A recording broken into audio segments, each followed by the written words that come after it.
Hello and welcome to Weapons of Math Instruction. This is our fourth video in celebration of E-Day.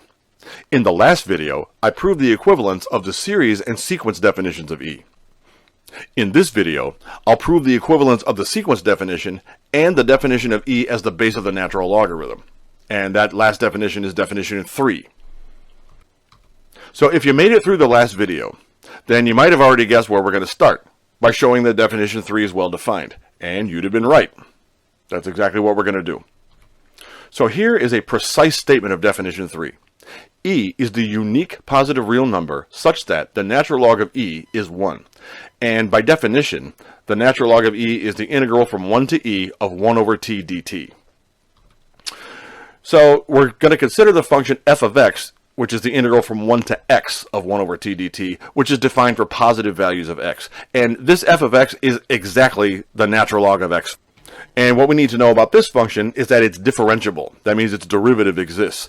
And differentiability implies continuity, so it's also continuous. So since it's differentiable, let's differentiate it.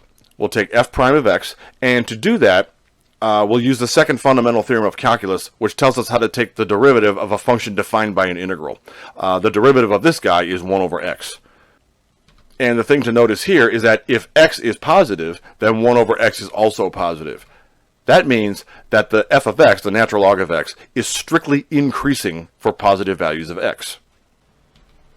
Now, to show that definition 3 is well defined, I'm going to consider two values of f. I'm going to evaluate f at x equals 1 and f at x equals 4.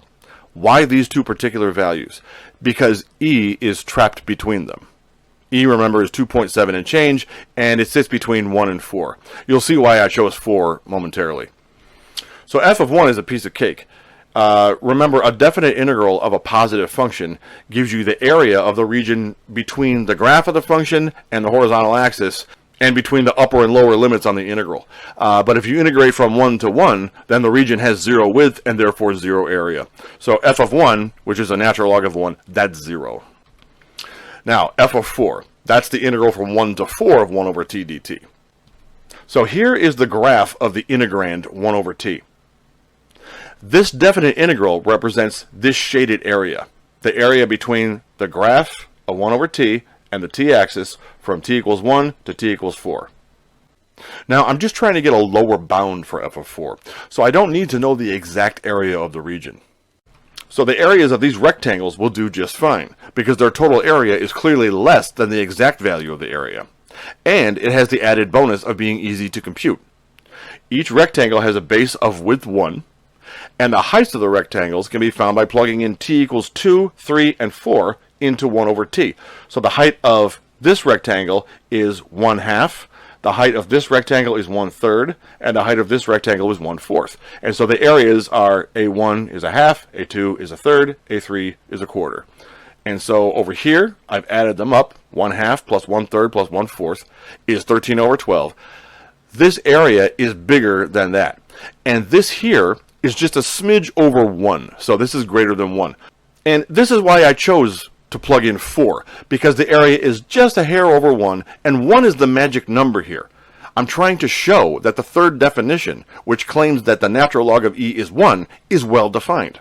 So, since f of 1 is 0, and f of 4 is bigger than 1, and since f of x is continuous, there has to be some number, which I'll call e, between 1 and 4, such that f of e is 1. This is due to the intermediate value theorem from Calculus 1. And a picture's worth 1,000 words, so I'll illustrate all that jibber-jabber that I just said. Here's the graph of f of x, which is the natural log of x. So the derivative of this thing is always positive, so this function is always increasing.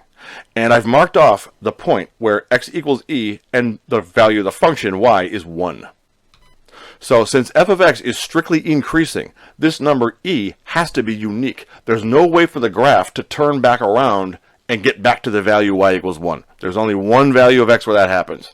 And remember, definition 3 states that e is the unique number at which the natural log function is equal to 1. And so we've covered all the bases. Definition 3 is well defined. In the second and final segment of this video, I'll show that definitions 1 and 3 are equivalent. First, let's demonstrate a property of f of x, which, remember, is the natural log function. So what does this property say? If I evaluate f at x raised to the power of n, then I can bring that power n outside of f as a coefficient and evaluate f at x. And let's prove that real quick.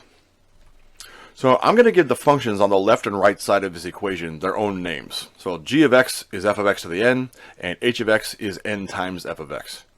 And I want to take note here, since f of 1 is 0, g of 1 and h of 1 are also 0. So let's differentiate these two. I'll start by finding g prime. So here I've written g explicitly in terms of an integral. So notice that the upper limit is x to the n. So when I take the derivative, I get this 1 over x to the n due to the second fundamental theorem of calculus. And f of x to the n is a composite function, so I get nx to the n minus 1 due to the chain rule. And I can clean this up a little bit. These n minus 1 powers of x sitting over here will cancel with these n powers of x sitting down here to leave me with 1 power of x in the denominator. So I get n over x. Now let's find h prime. Since this n here is a constant, I could pull it outside the derivative operator, which I've done here. And here I have f written in terms of the integral. And by the second fundamental theorem of calculus, the derivative of that integral is 1 over x, so again, I get n over x. So g prime and h prime are equal to each other. Now, that by itself is not enough to show that g of x equals h of x, because the antiderivatives of g prime and h prime can differ by an additive constant in general. But since g of 1 equals h of 1, we know that that won't happen here. So g of x and h of x are indeed equal to each other, and that proves the property at the top of the slide. We'll need this property to demonstrate the equivalence of definitions 1 and 3. So here's our familiar definition of E as the limit of a sequence. However, we're going to pretend that we don't know that this thing actually equals E, so I'm calling it A instead. Remember, we're trying to prove that this is in fact the number E that definition 3 refers to. So we're going to plug this guy into F to find f of A, and here I've done that explicitly. And I got a little sneaky on this step. I pulled the limit outside of F. In general, you can't do that, but because F is continuous, I can. Now, look at what I have here. I have f of something raised to an exponent. Well, I can pull that exponent outside of f like this by using the property from the previous slide. So, as n goes to infinity, this n goes to infinity. And what happens here? Well, 1 over n goes to 0, and I get f of 1, which is 0. So I have infinity times 0. That's an indeterminate form. So I cannot yet tell what the value of this limit is. Now, if you've taken Calculus 1, you know that we would like to work this into the indeterminate form 0 over 0 or infinity over infinity so we can get some traction on it. I'm going to work this into the form 0 over 0. Okay, now I've done that by rewriting this n as 1 over n. Now, as n goes to infinity, this thing goes to 0, and this thing goes to 0. So I get the indeterminate form 0 over 0. Now, you might be expecting me to use L'Hopital's rule at this point, but surprise, I'm not going to do that. Instead, I'm going to subtract f of 1 in the numerator. And I could do that because f of 1 is just 0. This right here is just the definition of the derivative of f at x equals 1. Now in Calculus 1, you might expect to see an h here, and you'd expect to see the limit as h goes to 0. But if I define h to be 1 over n, then as n goes to infinity, h does go to 0. So this is indeed the definition of the derivative. So I can say that f of a equals f prime of 1. But we know that f prime of x is 1 over x, so f prime of 1 is 1. But remember from the first segment that there's only one unique number at which this function f of x equals 1, and that number is e. So it has to be the case that the mystery number a is equal to e. And so, ta-da! Definitions 1 and 3 are equivalent. So let's take one more look at our nifty diagram of the three definitions. In the last video, I demonstrated this equivalence here. Just now, I demonstrated this equivalence here.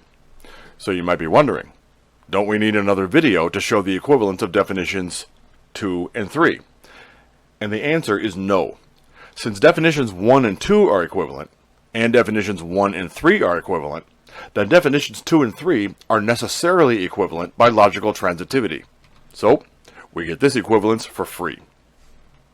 I've got one more video in this series to throw at you, and in that video I'll prove that e is an irrational number. Thanks for tuning in, and I'll talk to you soon. Hey everybody, if you enjoyed this video and want to see more like it, then please do follow me on my socials. You know you want to.